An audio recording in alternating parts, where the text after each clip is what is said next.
Hey people, Fernando doing another video for More Survivalists. In this case, I want to go through this interview from The Problem with Jon Stewart. He was interviewing this Oklahoma State Senator, Nathan Dam. So, U.S. Senator, I assume he's a Republican. He's defending the point of the Second Amendment. And then you have Jon Stewart, which if you expect me to shit on Jon Stewart, I'll disappoint you. I think he's pretty funny. I mean, he kind of disappointed me, given his lack of understanding of guns, Second Amendment, freedom, and fucking English language.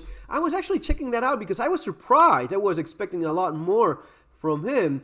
And, well, there it says he did go to college, but he says, my college career was waking up late, memorizing someone else's notes, doing bong hits, and going to soccer practice. Well, as long as you keep playing soccer instead of football, you'll never win a World Cup, which is something you want to look into. And doing bong hits is not much of an education, which says a lot about what college and universities are in the United States, which is lacking a lot. Anyway, let's go into this. But before I go on, I want to ask you guys a favor. I know that I mention my books all the time. I'm 5 reviews away from 1,100, which is a big deal. So if you did like it and you take a second, I would really appreciate that. Let's go into it right now. I'm a strong proponent of the Second Amendment. I believe the right to keep and bear arms shall not be infringed. That's the one right that's listed in the Constitution that uses that very specific affirmative language, shall not be infringed. It's also the one right that uses the phrase well-regulated. Well-regulated, yes, exactly. Do you know, Jon Stewart, what well-regulated mean back in the time in which it was written? Well, he obviously doesn't because he's bringing it up, so he's obviously ignorant regarding what well-regulated means. How about the guy defending the Second Amendment, our friend here, Senator Nathan Dam? Correct, when it's talking about the militia and the state. By the way, No, no, that's not it. It's not about, oh yeah, well-regulated, like the militia and the state. No, that's not the point. Well-regulated, it's not with lots of regulations and rules and under the control of the government. Well-regulated, and I'll use a source that you probably cannot argue much against. This is CNN Politics. So this is what CNN Politics says about just 27 words. It's not that many. If you're preparing this, you should know this ahead of time. But a well-regulated militia, and there you go. What did it mean to be well-regulated? Well, well-regulated in the 18th century tended to be something like well-organized, well-armed, well-disciplined. It didn't mean regulation in the sense that we use it now. It's not about regulatory state. There's been an nuance there. It means that the militia was in an effective shape to fight. Exactly.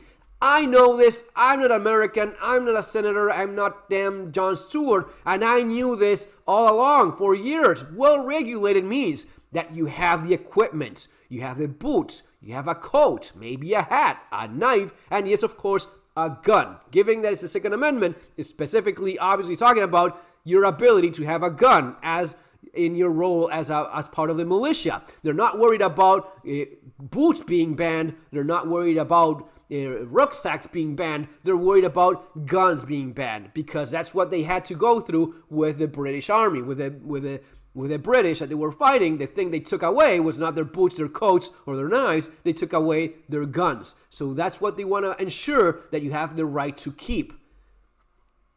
Jon Stewart doesn't know this. Senator Nathan, whatever, doesn't know it either. just for clarity's sake, Yeah. I'm not against the Second Amendment. And there you go. He's not against it. But, and I honestly believe that he believes when he says that he's not against, you owning guns. But then he goes into so many things that he clearly does not understand what the Second Amendment is all about. And it's not all that, Second Amendment, First Amendment, you should know that the First Amendment is there to protect your right to think freely, express yourself. And the Second Amendment is there to protect your right to physically defend the ability to do those things that you have the right to in the First Amendment. If I don't have the Second Amendment, I can be forced to not say what I want anymore. I won't have any freedom of religion anymore. I can be controlled and ruled by an oppressive government, which is the point of the Second Amendment. Now, these guys, none of both of them. I don't want to ban guns, but you're saying more guns makes us more safe. Yes.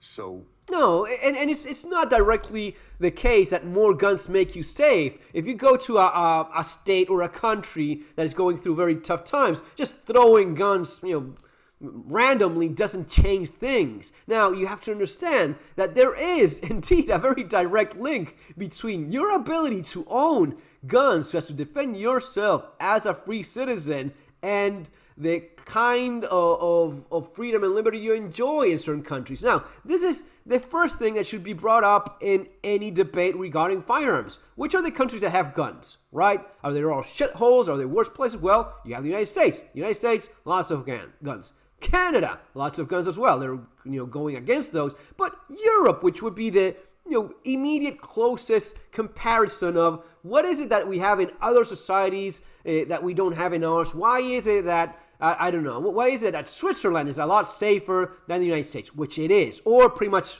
all of Europe a lot safer? Is it because they have less guns?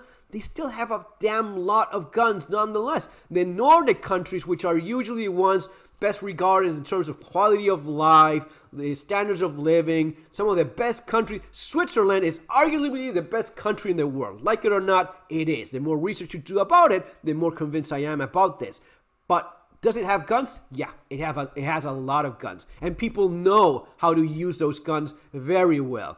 It is their thing to have guns. Yet, they don't have the same problems. But worldwide, what is it that you would think of a best place to live in terms of guns being bad? Well, Africa has a lot less guns. Damn Russia and all of this crap right here has a lot less guns. Are those great places? China? India? Is it safe?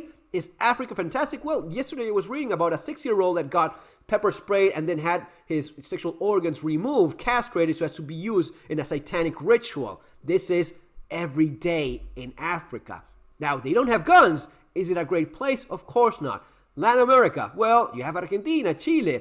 They are arguably some of the better off places. But here's little Uruguay. Uruguay is by far the best place in Latin America, objectively speaking. Given that I'm Argentine, yeah, this is where I am more at home, of course. But objectively speaking, Uruguay, they are the guys that have their shit together, the better economy, the more stable one, the it's good safety ratings in spite of everything in the region. They have the most guns as well. So there's a very strong argument that yes, out of some outliers like Yemen here, which is going through a awful civil war for years, yes, in part because of their pals here in the United States and their friendly neighbors keeping this place the mess that it is, but more guns does not immediately mean you're better off. But you cannot avoid looking at the map and saying that definitely in the places that you have the least guns, they tend to be a lot more shitholey than others. When we got 400 million guns in the country, we had an increase. And then, I don't want to make this super long. Then he goes into stuff like this, like maybe a wall, maybe not a wall. So let's start with immigration. You want registration, maybe a wall, maybe not a wall. It's not you that you want registration, a wall or not a wall. Every single state that exists with any level of sovereignty, a fundamental aspect of that is your territorial integrity. Jon Stewart, whatever chemistry or whatever. I mean, this is stuff that you learn in school, not in university. This is what adults already know. A fucking senator of the United States, look what he replies to this bullshit. Why do you want that? Well, one of the reasons is because of the fentanyl crisis. No, you damn fucking idiot. No, it's not because of the fentanyl crisis. It's because of sovereignty integrity. If you have a state, if you have a country, you have a certain territory which is very clearly demarked. Now, in other parts of the world, we go back to the map, you have lots of countries, and not all of them have walls. In fact, it is very rare that you have walls all over the place, but you do have a border, and if you cross that border, that is a big deal because you're entering a separate, different country, a different sovereign state with their own rules, regulations, and laws. And when you do that, you go through the proper channels. You go through customs. You have your passport stamp. That's how you make sure you have a country at all. It's not because of the fentanyl crisis. That's the least of the concerns in terms of a country's sovereignty. If you look at Ukraine, the big deal in 2014 when Russia first invaded was that armed forces from Russia were just walking over the border into Ukraine, a sovereign country right next to Russia. That is not how you go about things. That is violating the sovereignty of said nation. It's not that, yeah, we need to have a control over who comes in because of the fentanyl. No, that is not the point that he should be making. Right. I mean, okay, but you don't know when it's coming across. So what do you do? But the fentanyl crisis is twice. So he goes into the fentanyl crisis. I mean, this man is so poorly equipped to argue about anything. Then he tries to make the point about women, and he tries to mention a case specifically. Yeah, I'm asking you a simple question. This is not an anecdote, When John. the police this actually happened. go to a house, she had a restraining order on her ex-boyfriend. I of can an run individual. through I know, we can both run through hundreds that. and hundreds of examples of women killed by their domestic partners by guns. No, it's not. It's women killed by their domestic partners. That part you got right. Now, he used a gun, he used his fist, he used a knife, whatever it is that they use. The point is, and this guy is so poorly equipped to argue against this. Through the lessening of red flag laws. You're pivoting to anecdotes. No, this is not anecdotes. What the point is that the gun would give the weaker part of the fight the actual chance of surviving. A man is gonna be stronger than the woman. That's always the case, pretty much across, whatever demographic country you want to look at. It's women being beaten the crap out of by guys because guys are physically stronger. The gun would give the woman a fighting chance. If there's someone that should have a right to be armed and should look after that right, and it's benefiting the most from that tool that eliminates that disparity of force, it is women. The guy, even without a gun, can beat the crap out of a woman, can cave her skull, can stab her, and do whatever he wants because he's simply stronger, right?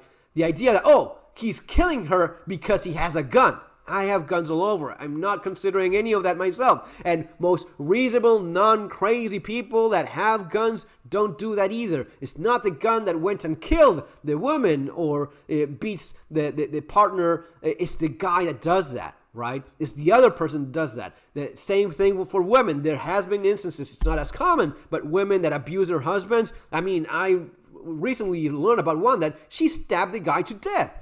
Picked up a knife, started stabbing him, and yes, she did kill him, right? Now, usually because of the disparity of force, the differences of sexes, is that the woman is always more likely to be more vulnerable than the guy.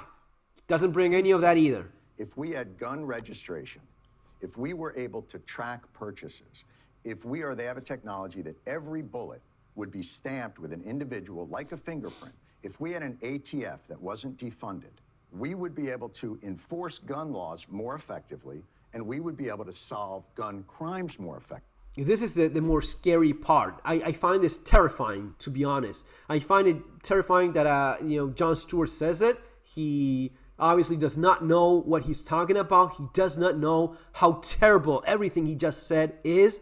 The guy in front of him obviously didn't register that either. Look at his dumb face. You're against all of that. Because the person is the threat, not the firearm. No, because you just had a laundry list of awful dystopian horror movies. That is what you don't want to have in a free society. A fingerprint on each bullet, a gun that is being tracked all the time. You being tracked as of what you watch on TV or online, what kind of content you consume. We create a profile of you. How likely are you to be more rebellious than others? How much can we control you? All of that is exactly why you have the Second Amendment in the first place. Opposing tyrannical government is what Jon Stewart just mentioned, and this guy does not even register that. He does not get it. He does not know. So that's so fucking scary. The individual is the one that is the concern here. But you don't want anything that could help law enforcement or society determine whether or not a person is a good guy with a gun or a bad guy with a gun. The registry would allow you to have much more effective background checks. Mm-hmm. So I don't understand why you won't just admit that you are making it harder for police to manage the streets.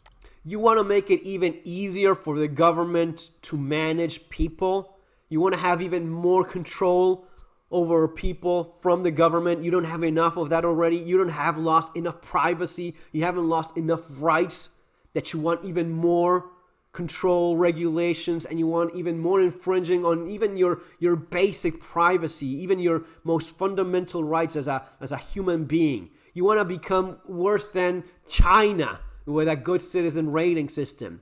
That's what this guy is talking about. And the senator of the United States in front doesn't even realize it, and he's not calling you out on it because he does not know. This is very concerning. This is terrifying, really. It's probably the thing that amazed me the most about this.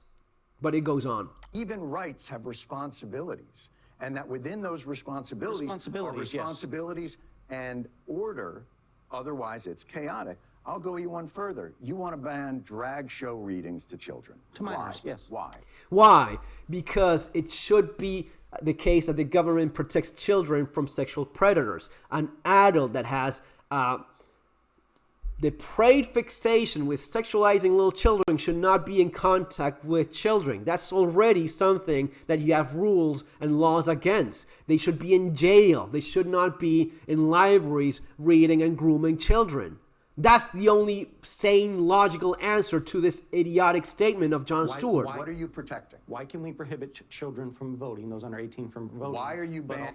What has voting got to do with anything? Why do you even mention the word voting when you're being told by a man to your face? Why is it that you don't want sexual predators going after little children? Why is it that you oppose a grown-ass man disguised as a woman telling stories while looking half naked in the way you should be in a strip club acting out with little kids? Why not? Because you have to protect children from perverts and sexual predators. That's why. That's the only explanation. You don't let children be groomed by degenerates. That's all there is to it. Why even? What's got voting to do with any of this? Is that free speech? Are you infringing on that performer's free speech? They can continue to exercise. No, you're not protected by free speech if you go after little children as an adult, as a pervert. As their free speech, just not in front of a child. Why? Because the government does have a responsibility to protect. I'm sorry?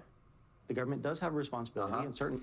The government has a responsibility to protect children. What's the leading cause of death amongst children in this country? And this is the thing about leading cause of death. It's not drag show readings to children. Correct. Yes. Well, actually, we should look into that. How much grooming goes on, how much abuse of children goes on, and if you go into that, you realize that roughly half of the adults involved in this sick, perverted practice do have a record.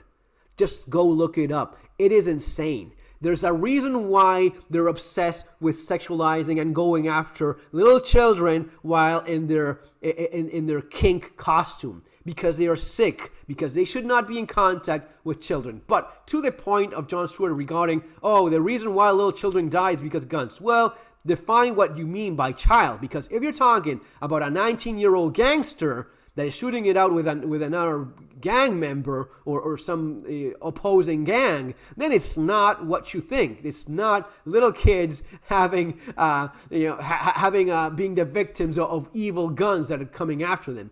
But that's what he's implying. He's implying that guns are the main cause of death among children. Well, a 19-year-old gang member is not a child anymore. Right? He says teens. So what is it? I'm presuming you're going to say it's firearms. No, I'm not going to say it like it's an opinion. That's what it is. It's firearms. More than cancer, more than car accidents. And what you're telling me is you don't mind infringing free speech to protect children from this amorphous thing that you think of. Yeah. Not children. When you're a 19-year-old gangbanger and you're dying in a robbing a bank or stealing a store, that is not a child that had a gun and shot someone else. If you want to look it up, go to the cdc.gov. Here it is. You will find it. And when you look it up, the main cause is household accidents. That is pretty much all over the world. When you're talking about really children that die not because of pharmaceuticals or food corporations and the evil crap they do, household accidents. It's going to be drowning in pools. It's going to be, putting, accessing a gun that is not secured, but it's not what he's saying there. It's not that, oh yes, the main cause is, Nope, it's pools are more likely to be the cause of death for a real child, not a 19-year-old bank robber or a gang member or a drug dealer. No, for real children, a pool is more likely to be household accidents, a cord around the neck, a toy that was dangerous, something they were playing with that caused them some type of harm. Accidents, unintentional injuries usually caused by some of the most common things you have in your house. Now, do you leave guns around for your kids to play with? Yeah, of course, that's stupid and that's dangerous. Now, pretending that this is the main reason why children die that's not true, and he probably knows it already. Anyway, guys, it's going to be all for now. As always, if you're interested in survival preparedness, I strongly suggest Survival Skills and Surviving the Economic Collapse. And if you can take a second and leave one of those reviews in Amazon, 5 to go, that would be hugely appreciated. Take care. See you next time.